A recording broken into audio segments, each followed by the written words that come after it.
የመኖራችን ዋና ፐርፐዝ ምንድን ነው?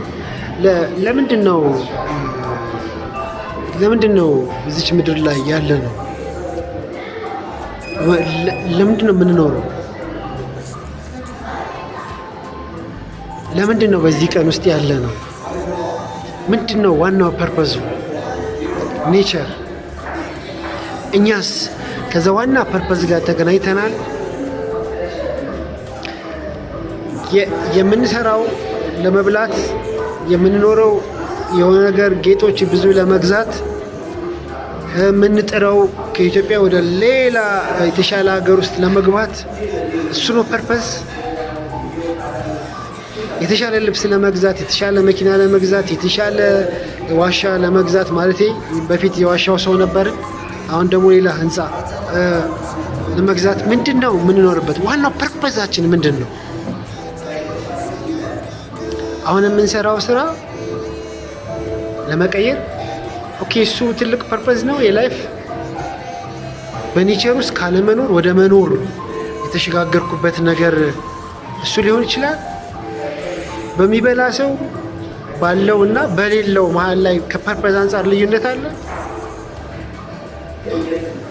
የሚበላ ሰው፣ የተሻለ የሚለብስ ሰው፣ የተሻለ መኖሪያ ያለው ሰው ሌላ ፐርፐዙን ያስባል። ኦኬ፣ ሊያስኬድ ይችላል። ቢያንስ ይሄኛው የሆድን ጩኸት፣ የሆድን ጥያቄ መመለስ ሌላ አይነት ዋናው ፐርፐዝ ጋር ለመድረስ ሊያሳስበን ይችላል። ኖ ብዙ የምግብ ጥያቄያቸውን የመለሱ ሰዎች ስለ ፐርፐዝ ጉዳይ ሲጨነቁ አይታይም ወይ? በእኔ ግምገማ የመኖር ፐርፐዝ ምንድን ነው? የመኖር ፐርፐዝ ከምንበላው፣ ከምንጠጣው፣ ከምንለብሰው በላይ እርካታን የሚሰጥ ነገር እንደሆነ ይታወቃል።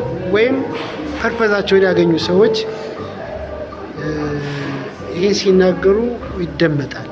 ግን እስኪ አብዛው ማህበረሰባችን ማሰብና መቆርቆር ያለበት ነገር ይመስለኛል። ጊዜ የምንበላውን ጥያቄ፣ የምንበላውን፣ የምንጠጣውን፣ የምንኖርበትን ቤት ከመመለስ ጊዜ ብሎ የፐርፐዝን ጥያቄ ለመመለስ አይጠብቀንም። ህይወት አይጠብቀንም። ፐርፐዝን ማወቅ የህይወት ትልቅ ግብ ነው። ይሄ እስኪ እርስዎ አሁን የሚሰሩት ስራ ሚኒንግ ይሰጥዎታል? ከመኖር ፐርፐዝ ጋር በተያያዘ ሚኒንግ ይሰጥዎታል? አሁን የሚሰሩት ስራ፣ አሁን የሚኖሩት ኑሮ፣ አሁን ያሉበት፣ አሁን ቁጭ ያሉበት፣ አሁን የሚያስቡት፣ ትናንትና የተጨነቁበት፣ ትናንትና ያሰቡት፣ ዛሬ እያሰቡት ያሉት፣ ጀስት ነገ ሊኖሩት የሚፈልጉት ነገር ከህይወት ትልቅ ፐርፐዝ ጋር የተያያዘ ነው?